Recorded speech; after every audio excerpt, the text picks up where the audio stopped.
Hello everyone, I'm back as Arnold Schwarzenegger may or may not say. I'm Lydia, 5 News UK, greatfan.co.uk. I've been away a little while, so I haven't really been doing much in the way of blogging or anything on YouTube.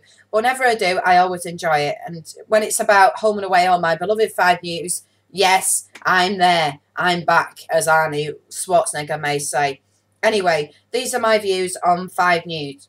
The first one is a report Minnie Stevenson did. Apparently, Tony Blair and his associates had a conversation about aliens. Apparently, an alien invasion, and something was released. I don't know much about it, but I have to admit, Minnie's report when she spoke to someone who apparently met a real alien, which, good luck if he did. He survived to tell the tale if he did meet a real alien. It was a very good report. It was down to earth and actually included a real alien in it. Newsreader Matt Barbette made the gag, or the reference to, doesn't it look like Minnie Stevenson in the alien's gown that she was wearing? And I thought, oh yeah, probably. You know, it could be her, I suppose. But then again, it could have more likely have been Simon Viger. But then again, he doesn't look much like an alien, so I wouldn't know. Anyway, that was that. The second one was I didn't get to see much of 5 News last week because I was away, but I got to see a piece that an interview with a dairy farmer and Matt Barbette, which was interesting, only in the sense that the farmer had a credible point in saying, you know, if people paid £1 for a pint of milk, they would get a better product and they get more money back, therefore things would be better for them. Fine. I agree with what the farmer had to say in principle, but I do believe that if the average person, I assume that's two adults and 3 kids, had to pay £1 a time for a pint of milk, they get through so much milk they'd be completely broke. I don't think there are very many people that would spend £1 for a pint of milk. I mean, maybe it's a small thing, but I don't see it. I mean, myself, I have my milk delivered because I'm housebound, and that's the best way for me to do it. I hope there's no milk strike. He referred to the milk strike, but I don't know if that would affect Dairy Crest, but who knows. I do believe that a more realistic price for a pint of milk might be between 39p and 69p for a pint of milk. He might more likely get that, but I think £1 for a pint, as much as they want, you know, people, you know, would pay for, you know, need milk, I don't think is realistic with the amount of pressure on people's budgets. That includes disabled people, families, pensioners, whatever. I rely a lot on Dairy Crest because I can't get my milk any other way. So hopefully there'll be no strike. Anyway, moving on. There's been more rumours that newsreader Matt Barbette is defecting or potentially defecting to Daybreak.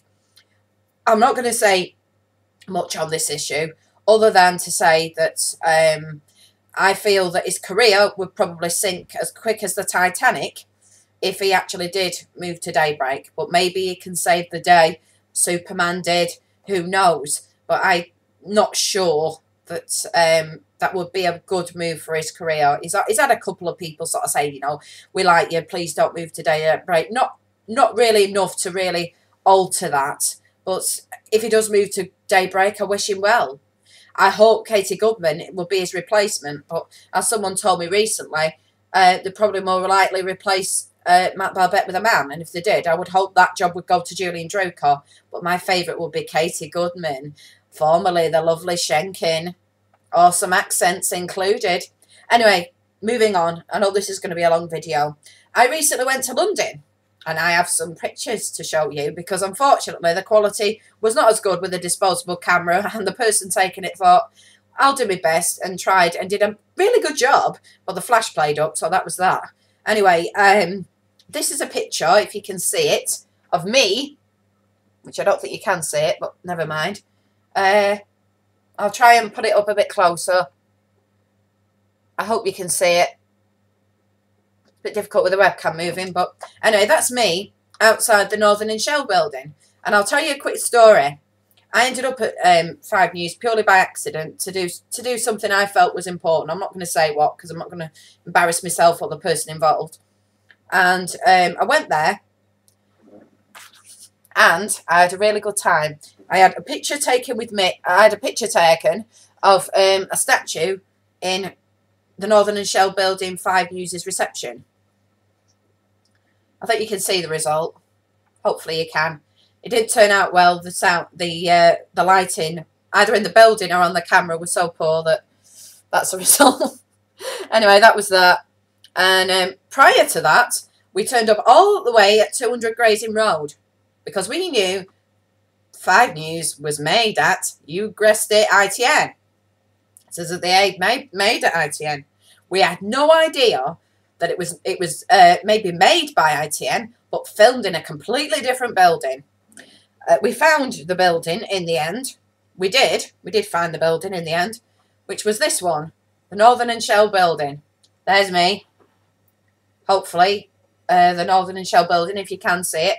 And I you know, it was good to go there and to do what I needed to do. Nobody else knew I was there. Nobody knew I existed, but I was able to do what I needed to do, and I had a really good time. It was nice to have that picture taken of the what I call the statue or whatever it is in the reception. I have to admit, I remember looking at that particular monument, statue, whatever you want to call it, and thinking that if in that reception they actually had one of, say, a horse, and say a woman on a horse with the, you know, the legs going up, that would be much more, you know, inspiring than the one they have. But it was a good one anyway. The last picture I'll show you, that's if you can see it, because again the lighting is very poor, but I'll do it. I'll try and hold it still. That's me holding my hands up, having a really, really good time. And that's me, or the evidence that I turned up at ITN. I turned up at ITN. And what happened is that I turned up hoping to do what I needed to do. 5 News would be there. And unfortunately, we were found out, oh, yeah, we'll pass it on. But they're based in a completely different building. They do some filming there. Well, if they do some filming there, it's not the main filming. So anyway, we weren't able to do what we needed to do. But we got there in the end. So other than that, I had a good time in London. I saw the Gherkin. That's the truth of it. And I enjoyed that. Brilliant Gherkin. I wanted to go inside the building to get the feel of the building, to see if it felt like that particular shape. I think those with autism and that sort of disability like that sort of experience. And I always wondered, you know, when I was on the river cruise on the River Thames, will the Gherkin feel like the Gherkin? The truth wasn't possible, the woman said at the door. So it's obviously not a public building. I've seen a bit of filming. I think the EastEnders did filmed a storyline with Janine in there, Janine Butcher. But beyond that, I got a lovely picture. But I do think, and I'll say this to London Mayor as well, this awesome building should be open to the public. There should be something going on there so people can see it.